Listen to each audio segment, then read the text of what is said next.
Sawata, San Isidro, Davao del Norte, Philippines, Charlie Kings Warrior Suarez. From Las Vegas, Nevada, Andres Savage Cortez.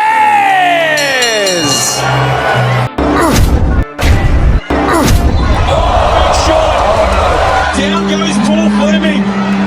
He's in strife. Big trouble. They Suarez.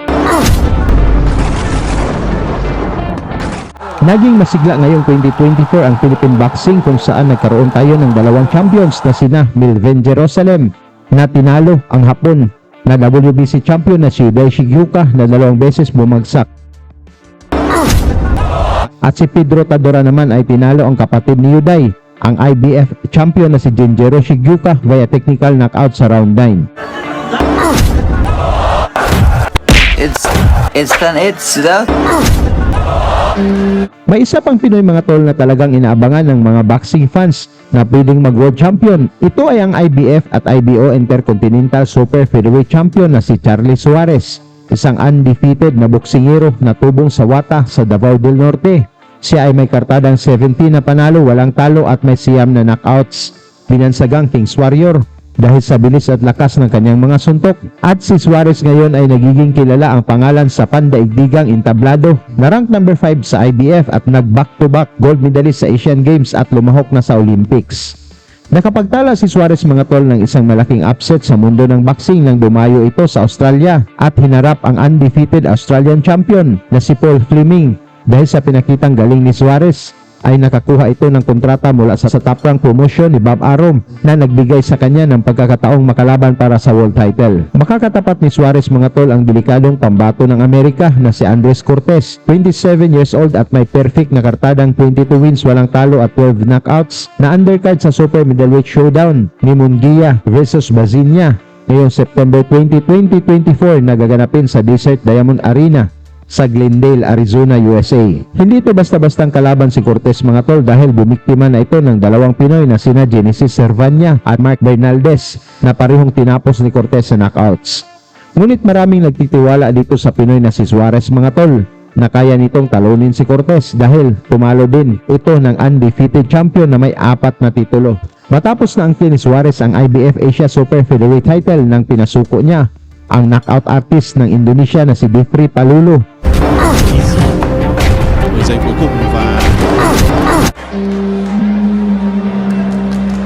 Mula dito dumating ang isang malaking laban para kay Suarez. Bumiyahe ang koponan ng Pinoy patungong Australia upang labanan ang undefeated na Australiano na si Paul Fleming. Nakilalang Showtime dahil sa kanyang husay at tibay sa ibabaw ng ring. Hindi simpleng boksingero si Fleming mga tol. May hawak itong record na 28 na panalo, walang talo at 18 ay sa pamamagitan ng knockouts at hawak ang 4 na titulo na IBF Pan-Pacific, IBO Intercontinental, WBA Oceania at WBC Asian Boxing Council Super Featherweight title sa laban na ginanap sa Kevin Beach Stadium sa Sydney, Australia. Naging mainit kaagad ang bakbakan mula pa lamang sa unang round mga tol kung saan parihong nagpakitang gilas ang dalawang boksingero. Iwas sa may subok. Iwas. Don't cross over. Yan. Yung foot play mong umiiwas. Sana. Be careful sa... Oh! Be careful sa hook. Be careful sa hook. That's it. Nice one.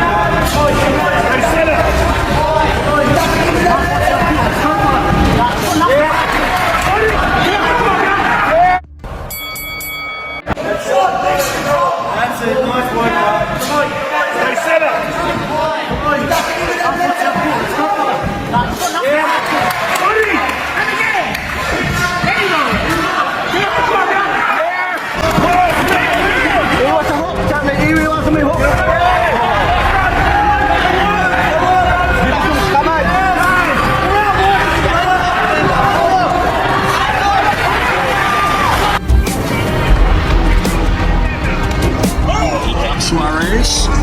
Here comes Fleming. Turns him and comes back. Suarez covers up well. Sa ikatlong round mga tol, mas tumitindi ang palitan ng mga suntok na nagpaigting ng sigawan ng mga Australian fans para sa kanilang pambato. Iwas sa hook, Charlie. Iwas sa hook.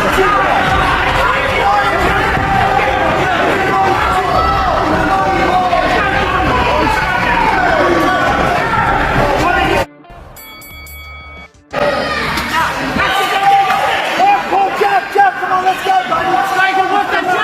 Work when he's not working. Work when he's not working.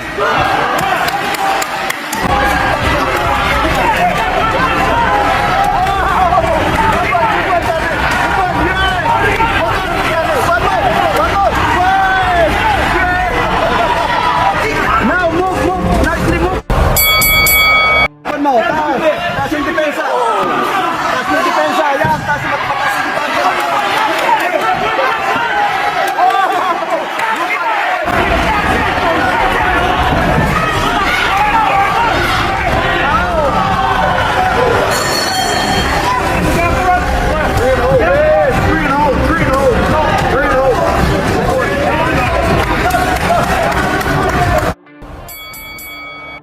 Mahirap iskuran ang laban mga tol dahil parehong tumatama at nagpakita ng tibay at agresibo ang dalawang boksingero.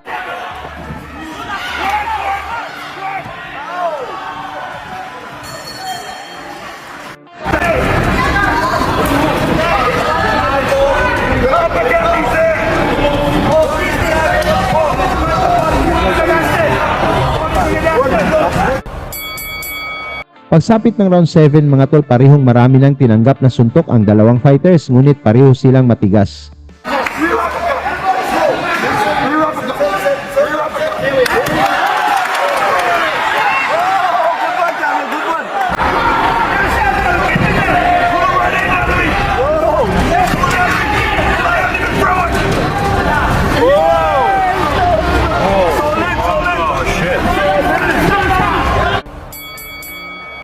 Sa round 9 mga tol, agresibo pa rin si Fleming na tila gustong umabantis sa mga hurado, ngunit maganda rin ang pinakawalang counters ni Suarez.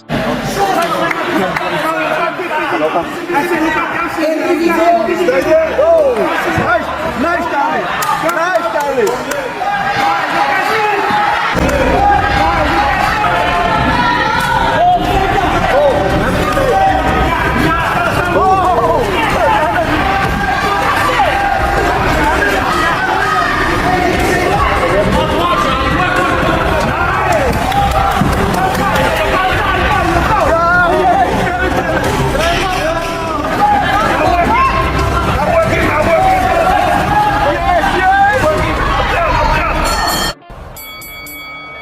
Napakahirap manalo sa pamamagitan ng desisyon sa balwarte ng kalaban, kaya't pilit siyang umatake dito sa round 11. Habang ang champion na si Fleming naman ay umayakap upang tipirin ang oras at aabot sa desisyon ng mga hurado ang laban.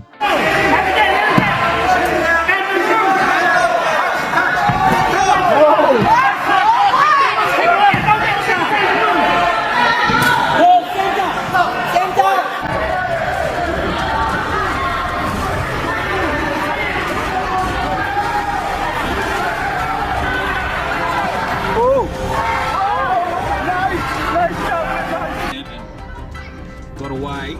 Looked pretty hard as far as the thing. There was the guys running away from you, just trying to hit the guy. Could have hit him in the back. This is about his best chances of counting.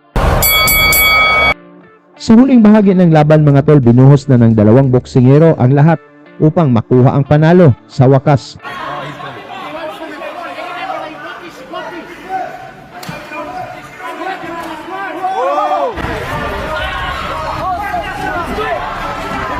Give him knockout, Charlie. Give him knockout.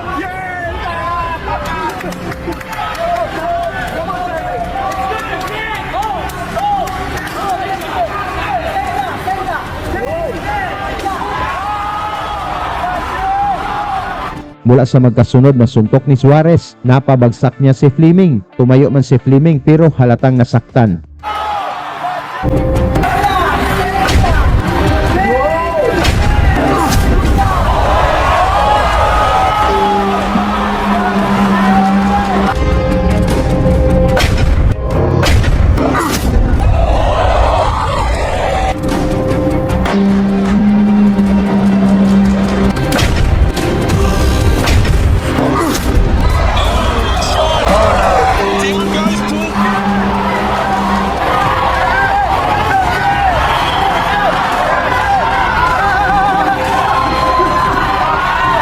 Dito na tinapos ni Suarez ang laban sa pamamagitan ng technical knockout sa round 12 at naiwasang madaya sa desisyon.